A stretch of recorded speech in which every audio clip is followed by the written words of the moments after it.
Estamos con el doctor Leonardo Faila, que es especialista en neurocirugía y en columna.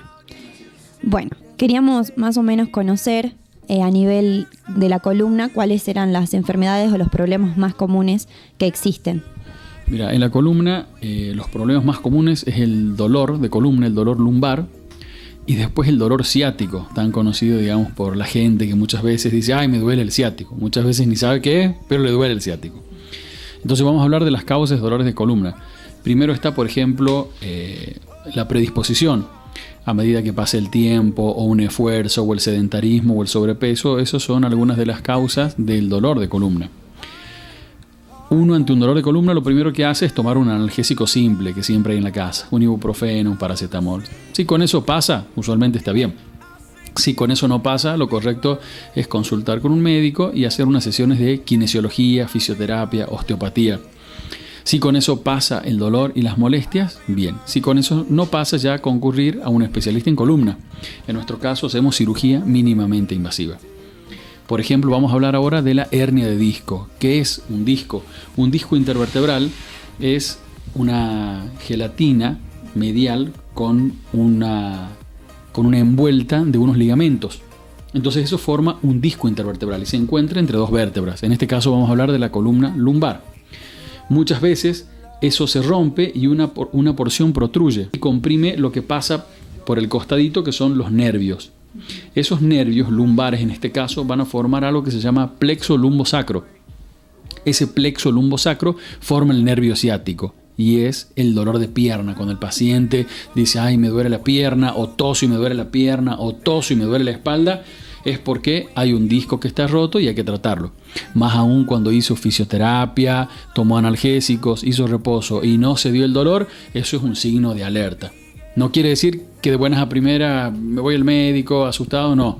Reposo, un analgésico simple y bien. Si con eso no cede, ya veremos de hacer otras interconsultas. ¿Qué es lo fundamental aquí? Hacer actividad física, llevar una vida más o menos ordenada, no aumentar de peso o no estar demasiado excedido de peso.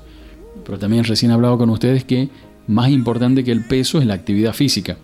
Hacer una actividad física regular entre 3 y 5 veces por semana me va a permitir tener un buen tono muscular, un nivel alto de endorfinas para, evitar el dolor.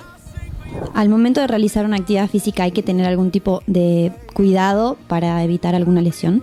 Por supuesto, porque no solamente vamos a pensar en la columna, hay muchas lesiones a nivel de la rodilla también. Y por ahí un paciente con sobrepeso, habremos un hombre de 1,70 m que pese 100 kilos y que vaya a jugar una vez a la semana al fútbol, lo más probable es que se lesione la rodilla, la columna y, si se cae, algunas otras articulaciones también.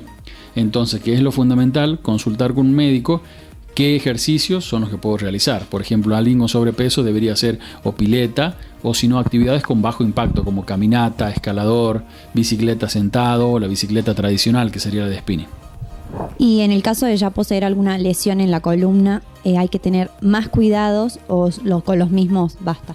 No, la verdad que más cuidados. Por ejemplo, alguien que va al gimnasio no podría hacer sentadillas de tener una hernia de disco. Entonces nosotros lo que ofrecemos, el tratamiento moderno para las hernias de disco, es la endoscopía de columna.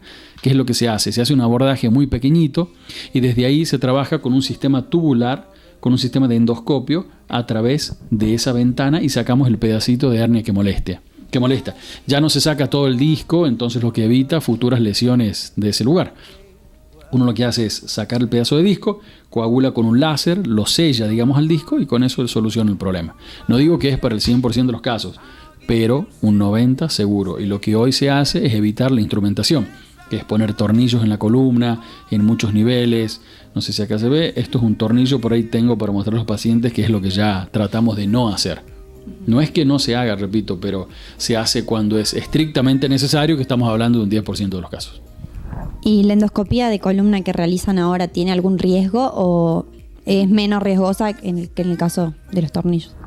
La endoscopía de columna tiene un riesgo muy bajito, que no llega al 1%, y tiene que ver con algo que nosotros le llamamos fístulas durales, que es cuando uno lesiona la vaina que cubre los nervios, y una infección de la herida, nada más, que lo tiene uno en cualquier cirugía. Estamos hablando de manos entrenadas, o sea, endoscopía en Salta solamente se realiza hoy por hoy en 2 centros nada más, en Salta por ahora, y a nivel del país tenemos el orgullo de decir que somos la segunda provincia que comenzó con esto. Primero está el grupo Gama de Rosario y después nosotros acá en Salta. Y hablando del área de lo que es el cerebro, ¿cuáles son las lesiones más comunes o las enfermedades que más se presentan?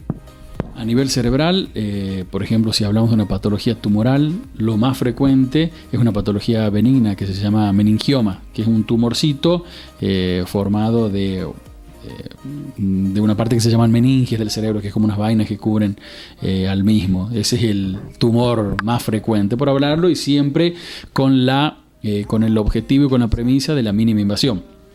Así, por ejemplo, a los tumores de hipófisis, que son los tumores de base de cráneo, nosotros los operamos a través de la nariz. Entonces uno, por ahí viene el paciente, se opera de un gran tumor de hipófisis y al otro día está con su familia, sí o sí en la terapia, ¿no? En terapia intensiva, porque por más que sea mínima invasiva, no deja de ser un tumor de cerebro, y hablando en este caso de un tumor de hipófisis, hacen un trastorno hormonal luego de la cirugía. Usualmente vienen con un trastorno hormonal, pero luego se manifiesta de esta forma. Así que, ¿cuál es el concepto básico en la neurocirugía aplicada al cerebro y a la columna en este caso? Mínima invasión. Mínima invasión y rápida recuperación de un paciente. Y en el caso de los tumores cerebrales, ¿cómo se los puede detectar a un caso en un momento temprano para evitar complicaciones? Buena pregunta. Usualmente no hay un chequeo. Digamos, siempre cuando uno se hace un chequeo se hace un análisis de sangre, una ecografía abdominal, una placa de tórax, pero nadie pide una tomografía o una resonancia de control. La verdad que es muy difícil. Si me preguntas a mí, yo haría una resonancia de cerebro cada 2 años en algún paciente con antecedentes familiares de tumores, malformaciones vasculares, aneurismas cerebrales. Una resonancia cada 2 años es prudente, lo cual no quiere decir que vayas a evitar una patología.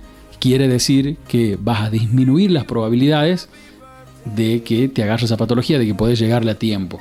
Pero todavía no hay, una regla, no hay nada estricto, no hay una normativa sobre esto. Yo tengo una opinión personal. Y en el caso de, por ejemplo, algún accidente o alguna lesión a nivel cerebral, ¿qué es lo que se debe hacer en el momento?